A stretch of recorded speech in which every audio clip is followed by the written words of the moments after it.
I let her borrow my car for a job interview, then a speeding ticket arrived from a city her ex lives in. When I confronted her, she said, "I didn't lie. I just didn't tell you everything." I told her to return the car immediately. She didn't. So I reported the car stolen and changed the locks. This morning, she showed up at my door begging me to drop the charges. 23 missed calls so far. Never lend anything you can't afford to lose. Solid advice my grandfather drilled into me since childhood. Wish I'd remembered it 3 weeks ago. Let me back up a bit. I'm Mike, 38, divorced for 5 years, no kids. I own a small plumbing business in Denver. Nothing glamorous, but it pays the bills, and I've got 6 good guys working for me. Met Jennifer, 35, at my buddy's 4th of July barbecue last year. She had just moved to Colorado from Florida after her own divorce. Pretty, smart, worked in pharmaceutical sales. We hit it off immediately. Similar divorce stories, similar interests, similar dark sense of humor. We'd been dating about 8 months when the car situation happened. Nothing super serious yet. We hadn't met each other's families or anything, but it was comfortable. She stayed at my place 2 to 3 nights a week, had her own drawer in my dresser, that kind of thing. Jennifer drove an older Honda Civic that was basically on its last legs. Meanwhile, I have 2 vehicles, my work truck, a Ram 2500 with my company logo on it, and my personal car, a 2020 Audi S5 that I splurged on after signing a big commercial contract last year. The Audi's my weekend toy, basically. 3 weeks ago, Jennifer's Honda finally died. Timing belt snapped and bent the valves. For those who know cars, repairs would cost more than the car was worth. She was upset, but already planning to replace it soon anyway. 2 days later, she mentioned a big job interview with a pharmaceutical company that could mean a significant pay bump. Only problem, the interview was at their office in Boulder, about 30 miles from Denver, and she had no car. "Could I possibly borrow your Audi for the day?" she asked. "The interview's at 10, and I'll be back by early afternoon. I'll fill up the tank before I return it." I hesitated. I'm not precious about my car, but I don't typically lend it out either. But this was Jennifer, and it was for a job interview. Important stuff. "Sure," I said, "just be careful with it, and let me know how the interview goes." I handed her the keys that Thursday morning. She was dressed sharply in a business suit, looking professional and grateful. She gave me a quick kiss and promised to be back by 3 p.m. at the latest. Around 2:30, she texted that the interview went great and she was on her way back. She returned the car around 3:15, keys in hand, smiling. "Thank you so much," she said. They seemed really impressed. I should hear back within a week. Everything seemed normal. She'd filled the tank as promised, and the car was in the same condition I'd lent it to her. No harm, no foul.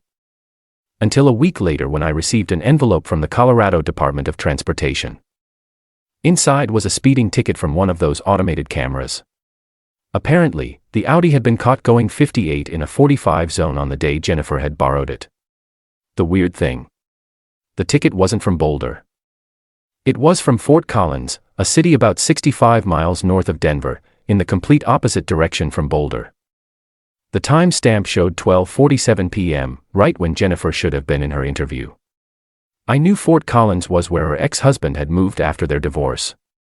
She'd mentioned it a few times, usually adding that she was glad to be far away from that mess.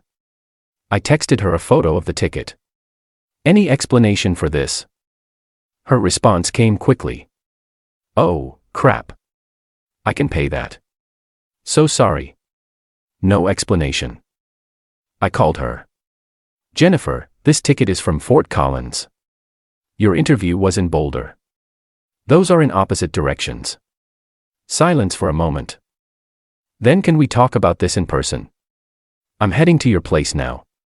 20 later, we were sitting at my kitchen table. The ticket between us. I had the interview in Boulder. Like I said, she began. It ended early, around 11:30. I knew they were moving on to the next round of candidates right away, and I had a few hours before I needed to return your car. So I drove up to Fort Collins. "To see your ex?" I asked. She sighed. Not exactly. After my divorce, my ex kept some things of mine. Family photos, some jewelry my grandmother left me, just stuff I couldn't replace. He's been difficult about returning them. I found out recently he moved to a new apartment, and I thought maybe I could just stop by and ask one more time while I was somewhat in the area. Did he give you your stuff back? No. He wasn't even home.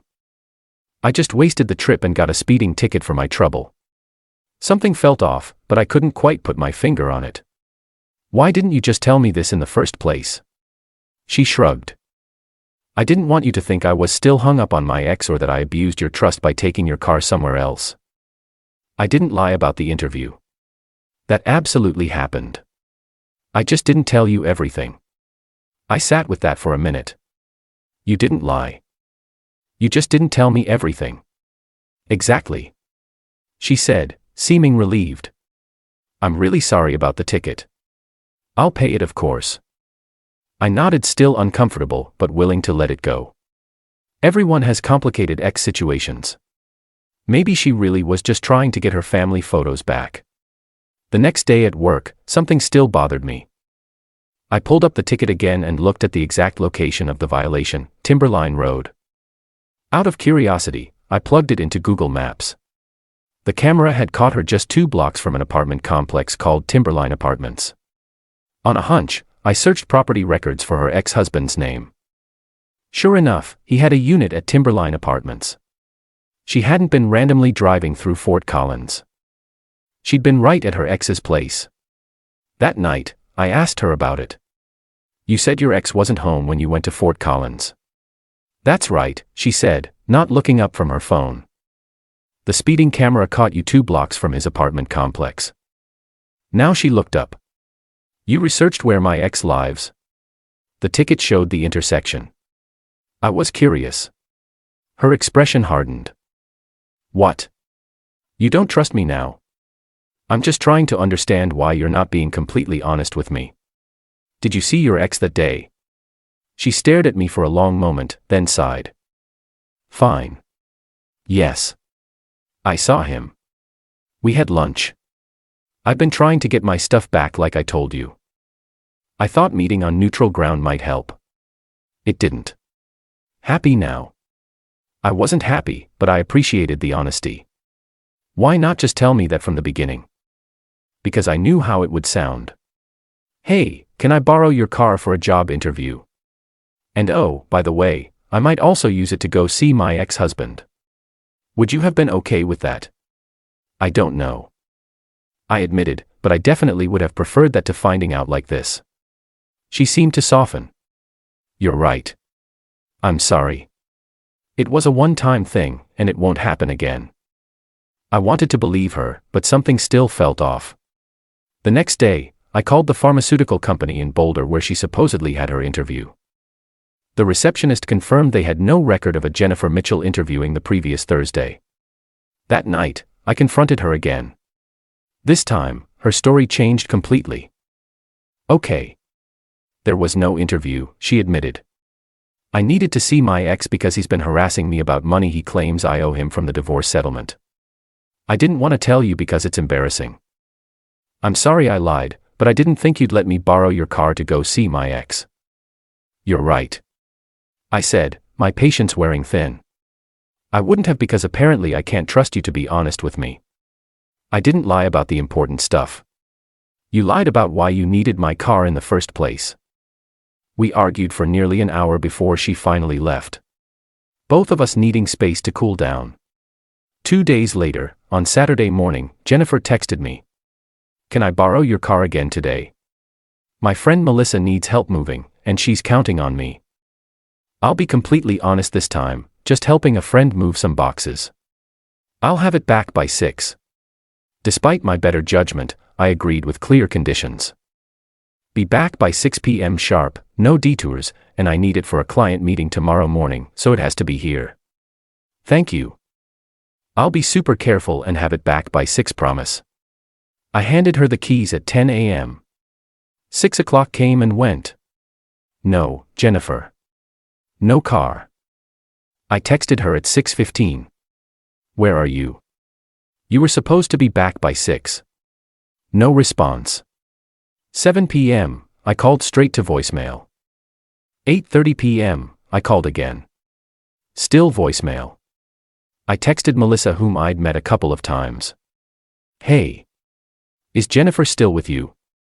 She borrowed my car to help you move and was supposed to be back hours ago. Melissa's response made my stomach drop. What? I haven't seen Jennifer in weeks, and I definitely didn't ask for help moving. I'm still in the same apartment. By 10 p.m. with no response from Jennifer, I was oscillating between worry and anger. What if she'd been in an accident? But the complete radio silence, combined with the lies about why she needed the car, pointed to something else entirely. I tried using the Audi Connect app to locate my car, but Jennifer must have turned off the ignition system that allows tracking. I left one final message. Jennifer, I'm giving you until midnight to return my car or contact me, or I'm reporting it stolen. Midnight came. No car, no call, no text. At 12:15 a.m., I called the police and reported my vehicle stolen. I explained the situation honestly. I had lent the car to my girlfriend with the explicit condition it be returned by 6 p.m. She was now 6 hours overdue, completely incommunicado, had lied about why she needed it, and the person she claimed to be helping confirmed that was also a lie. The officer took my statement, and the Audi was entered into the system as stolen. He advised me to change my lock since Jennifer had a key to my place. I did so first thing Sunday morning. Around 9 a.m. Sunday, my phone rang, a local number I didn't recognize. Hello. Is this Michael Crawford? A professional-sounding female voice. Yes. It is. This is Officer Teresa Rodriguez with the Denver Police Department. We've recovered your vehicle, sir. It was involved in a traffic stop in Loveland last night around 2 a.m. Loveland, another city near Fort Collins. Is it damaged? I asked. No damage, sir. The driver, Jennifer Mitchell, was arrested for possession of a stolen vehicle. She claims you lent her the car, but our system showed it as reported stolen. I did lend it to her yesterday morning. She was supposed to return it by 6 p.m. and never did. I tried contacting her repeatedly before reporting it stolen at midnight. The officer confirmed they were holding my car at the Loveland impound lot and that I could retrieve it with proper identification. She also mentioned that Jennifer had been released on bail that morning. As I was getting ready to drive to Loveland, borrowing my employee's truck, my doorbell rang. There was Jennifer, looking like she hadn't slept, mascara smudged down her cheeks. How could you report me to the police? She shouted. I was arrested. Do you have any idea how humiliating that was? You took my car, lied about why you needed it, didn't return it when promised, and went completely silent. What was I supposed to think? I fell asleep at my friend's house. My phone died. These things happen. What friend? Jennifer? Melissa said she hasn't seen you in weeks. She faltered just for a second. A different friend. You don't know her in Loveland, near Fort Collins, near your ex. Why are you so obsessed with my ex? She deflected. I'm not. I'm obsessed with the truth, which you seem incapable of telling. Why were you really in Loveland at 2 a.m. with my car? She tried a different approach, tears forming. Please, Mike, you have to drop the charges. This could ruin my life, my career. Please, I'll do anything. I didn't press charges. The police did after you were found with a car reported stolen. But you can tell them it was all a misunderstanding. Was it? You lied about why you needed my car. Twice. You didn't return it when promised. You ignored my calls and texts. You violated my trust in every possible way. She wiped her eyes. I messed up. I know that, but I don't deserve to have my life destroyed over a miscommunication. It wasn't a miscommunication. It was a series of deliberate lies. She left eventually, promising this wasn't over. Since then, I've had 23 missed calls from various numbers. Her cell, her work line, numbers I don't recognize. I've also gotten texts from her friends calling me heartless and cruel for setting her up to be arrested. I spoke with the DA's office yesterday. They're proceeding with charges of unauthorized use of a vehicle, a Class 2 misdemeanor in Colorado. Not grand theft auto since I initially gave her permission to use the car, but still serious. They asked if I would testify if necessary. I said, yes. My Audi is back in my garage. Locks are changed. I'm considering getting cameras for the house. I know some people will think I overreacted, but from where I sit, she stole my car after lying about why she needed it, where she was taking it, and who she was with. If I can't trust someone with my car, how can I trust them with anything else? Edit: for those asking about the law here, yes, it's still considered unauthorized use even though I initially gave permission. The permission had clear conditions, returned by 6 p.m., which she violated, and I made reasonable attempts to contact her before reporting it stolen. The Denver PD confirmed I handled it correctly. Edit 2. Some of you have asked what I think she was really doing with my car.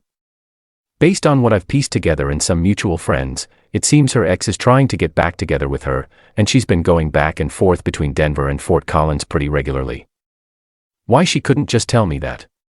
I'll never know. Ed. 3. To the people saying I'm ruining her life over borrowing a car. She had 6 hours to respond to my texts and calls before I reported it. I gave her every opportunity to return the car or at least communicate with me. Actions have consequences.